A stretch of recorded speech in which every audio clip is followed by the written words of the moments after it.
Good morning, my fellow yogi travelers. Mighty glad to be alive today, and I hope that you are too as we continue to live, laugh, love, learn, linger, and live the life we love. It's Tuesday. It's my little song ditty here. This is by Pete Seeger. To everything, turn, turn, turn. There is a season, turn, turn, turn. And a time to every purpose under heaven. A time to be born, a time to die, a time to plant, a time to reap, a time to kill, a time to heal, a time to laugh, a time to weep. To everything turn, turn, turn. There is a season, turn, turn, turn. And a time to every purpose under heaven.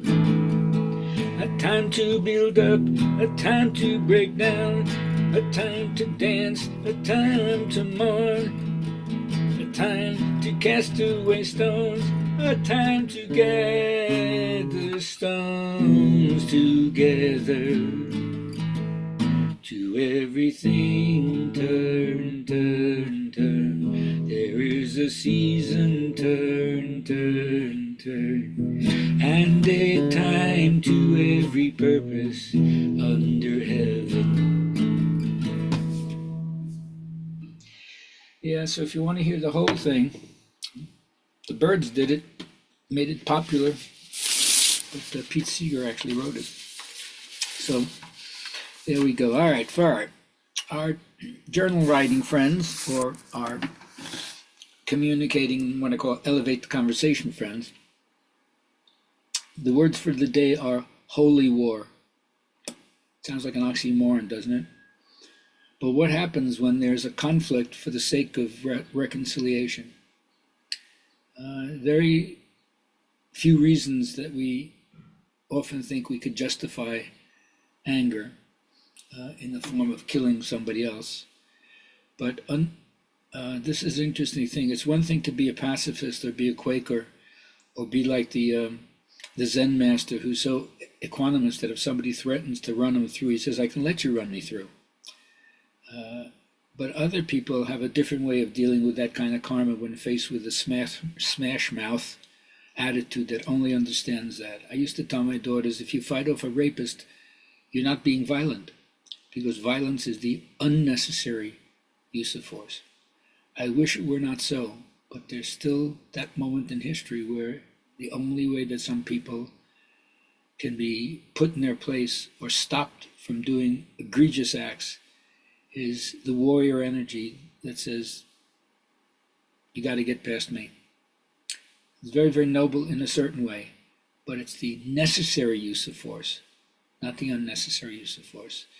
So think about the conflicts in your own life, and is force necessary?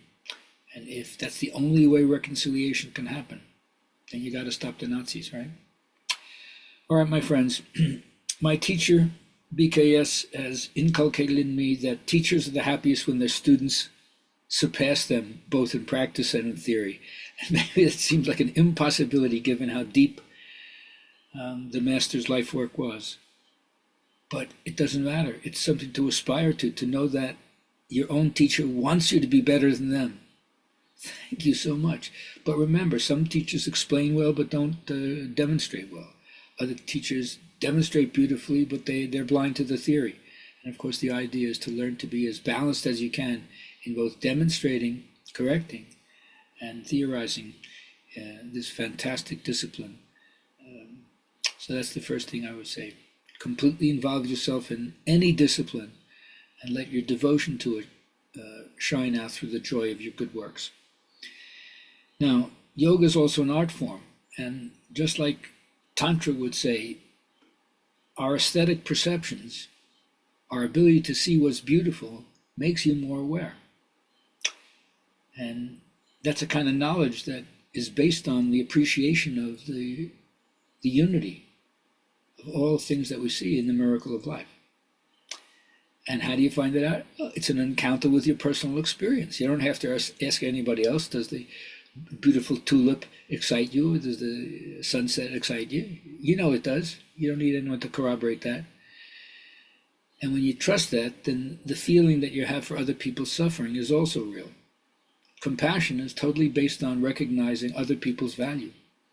It's not a cheap sentimentalism, which is often confused by the ignorant with what compassion is.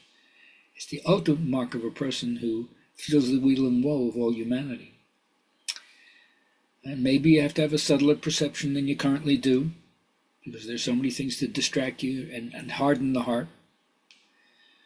But if you do these kinds of interpretations or study what they call the science of hermeneutics, you see it this way, you see it that way. And then you realize that fundamentalists demonize anybody who can't give the total commitment to their tribal view, their racist view, their mythological view. But when you participate in real ritual, then you develop strength, power, and community. Then you find out that being spiritual means that you don't sell out. And I have to tell you, I don't peddle relaxation as enlightenment. I don't peddle a great workout as enlightenment. It's an insight into the unity of all existence, and there are many, many ways to get there. So even if you don't have a master, what do I mean by the master? Someone whose face reflects the eternal image dawning in their glance. If someone hasn't given you that insight, the eyes are the doorways to the soul, you haven't found your master.